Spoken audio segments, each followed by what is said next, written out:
साथियों नमस्कार। सीएए क्या है? भारत में लागू हुए इस नए कानून से क्या बदलेगा? हाल ही में सीएए का नोटिफिकेशन आया और इसे लागू कर दिया गया। तो आइए हम जानते हैं कि सीएए रूल्स क्या हैं। नागरिकता संशोधन विधेयक सीएए बिल पहली बार 1955 के नागरिकता अधिनियम में संशोधन करने के लिए 2016 में पेश किया गया था। भारत सरकार ने प्रधानमंत्री नरेंद्र मोदी के नेतृत्व में नागरिकता संशोधन कानून सीएए लागू करने की घोषणा की है। इसे 2024 के लोकसभा चुनावों से पहले सरकार का एक महत्वपूर्ण कदम माना जा रहा है। इस कानून के तहत 3 पड़ोसी देशों अफगानिस्तान, पाकिस्तान और बांग्लादेश से आए 6 अल्पसंख्यक समुदायों को भारत की नागरिकता दी जाएगी। इन समुदायों में हिंदू, सिख, बौद्ध, जैन, पारसी और ईसाई शामिल हैं। वास्तव में सीएए क्या है? नागरिकता संशोधन विधेयक सीएए बिल पहली बार 1955 के नागरिकता अधिनियम में संशोधन करने के लिए 2016 में पेश किया गया था। यह एक संयुक्त संसदीय समिति के माध्यम से पारित हुआ और 8 जनवरी 2019 को लोकसभा द्वारा पास किया गया।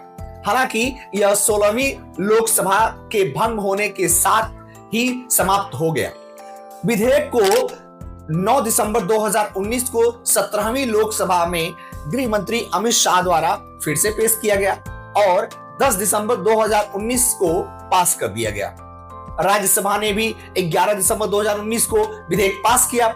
नागरिकता संशोधन अधिनियम सीएए 31 दिसंबर 2014 को या उससे पहले भारत में प्रवेश करने वाले अवैध प्रवासियों को भारतीय नागरिकता देने के लिए पारित किया गया है। यह अफगानिस्तान, बांग्लादेश और पाकिस्तान से 6 धर्मों यानी हिंदू, सिख, बौद्ध, जैन, पारसी और ईसाई के प्रवासियों पर लागू होता है। पात्र होने के लिए व्यक्ति का पिछले 12 महीनों से लगातार और पिछले 14 सालों में से 11 सालों से भारत में निवास होना चाहिए। हालांकि कुछ मामलों में निवास की आवश्यकता को 11 वर्ष से घटाकर 5 वर्ष कर दिया गया है। नागरिकता संशोधन विधेयक 2019 को संसद की मंजूरी मिल गई थी। अब हम समझते हैं कि नागरिकता क्या है।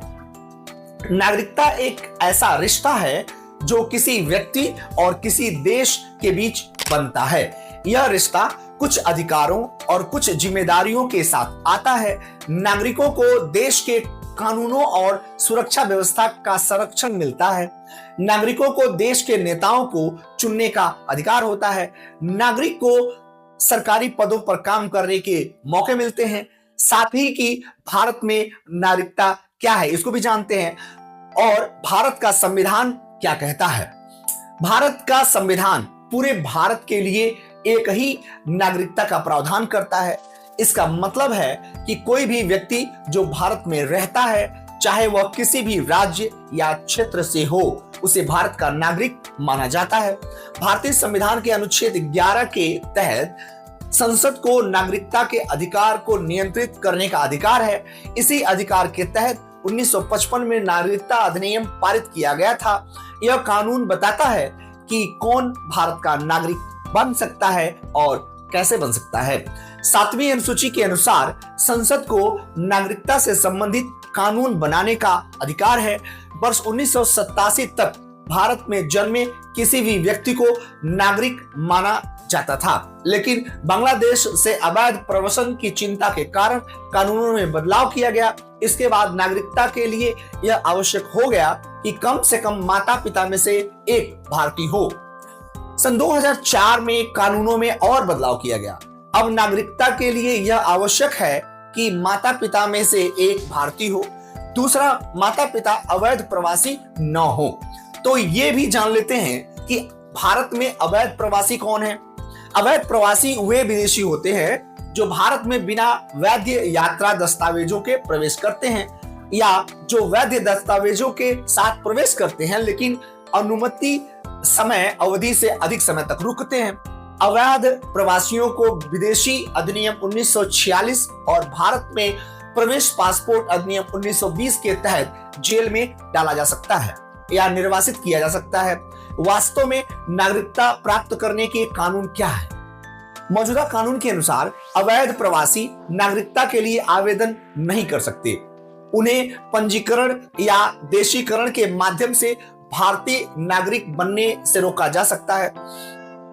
विदेशी अधिनियम और पासपोर्ट अधिनियम ऐसे लोगों को प्रतिबंधित करते हैं और अवैध प्रवासियों को जेल या निर्वासन में डालने का प्रावधान करते हैं। पंजीकरण के माध्यम से नागरिकता कैसे मिलती है?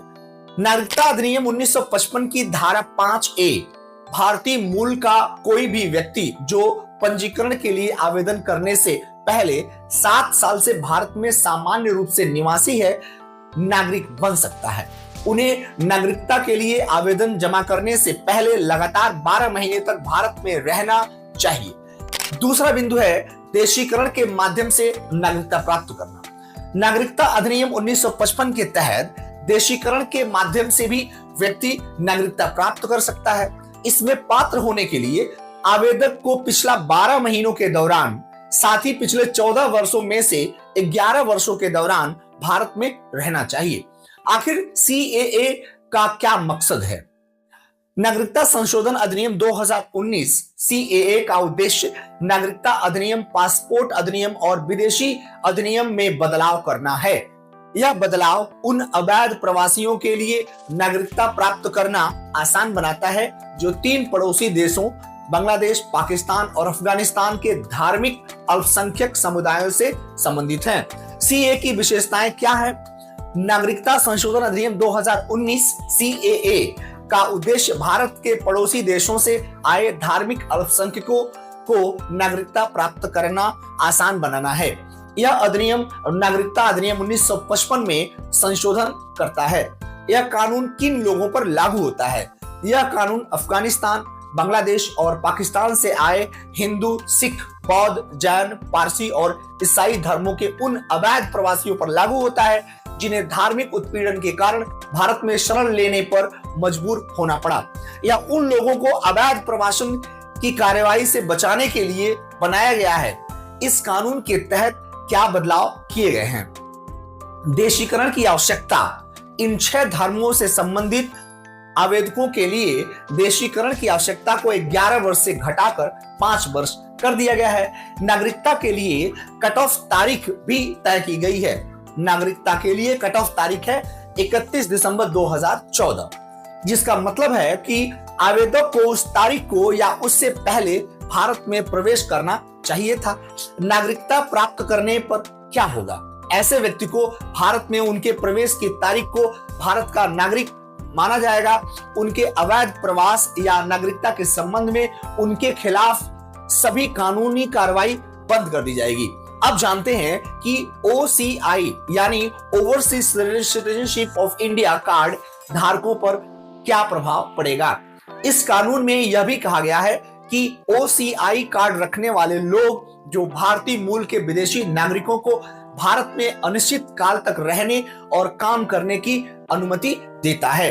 यदि वे बड़े और छोटे अपराधों और उल्लंघनों के लिए स्थानीय कानूनों का उल्लंघन करते हैं तो वे अपना स्टेटस खो सकते हैं। अब इसमें अपवाद भी देख लेते हैं। नागरिकता संशोधन अधिनियम 2019 CAA के तहत छूट पाने वाले कौन कौन से क्षेत्र हैं? नागरिकता संशोधन अधिनियम 2019 CAA कुछ क्षेत्रों को इसके प्रावधानों से छूट देता है और वे क्षेत्र हैं: पहला, असम, मेघालय, मिजोरम और त्रिपुरा के आदिवासी क्षेत्र। संविधान की 6ठी अनुसूची में शामिल क्षेत्रों को CAA से छूट दी गई है। इन क्षेत्रों में कार्बी आंगलोंग असम में, गारो हिल्स मेघालय में, चकमा जिला मिजोरम में और त्रिपुरा के जनजाति क्षेत्र जिला शामिल हैं। दूसरा है इनर लाइन परमिट ILP के तहत आने वाले क्षेत्र। बंगाल ईस्टर्न फ्रंटियर रेगुलेशन 1873 के तहत ILP के तहत आने वाले क्षेत्रों को भी CAA से छूट दी गई है। इन क्षेत्रों को छूट देने का बड़ा कारण क्या है? इन क्षेत्रों में आदिवासी समुदाय का बड़ा हिस्सा रहता है जिनका अपनी भाषा, संस्कृति और परंपराएं हैं। CAA को इन समुदायों के अधिकारों और पहचान को खतरे में डालने के रूप में देखा जाता है। ILP क्षेत्रों में बाहरी लोगों के प्रवेश को नियंत्रित करने के लिए पहले से ही कानून मौजूद है। तो साथियों, CAA के विषय में हमने एक छोटी जानकारी आपके सामने प्रस्तुत की। अगर ये वीडियो आपको पसंद आए तो इसे लाइक कीजिए, चैनल को सब्सक्राइब कीजिए और बेल आइकन दबाइए, ताकि जब भी कोई नया वीडियो जानकारी से भरा अपलोड हो तो उसकी सूचना आपको पहले मिले। नमस्कार।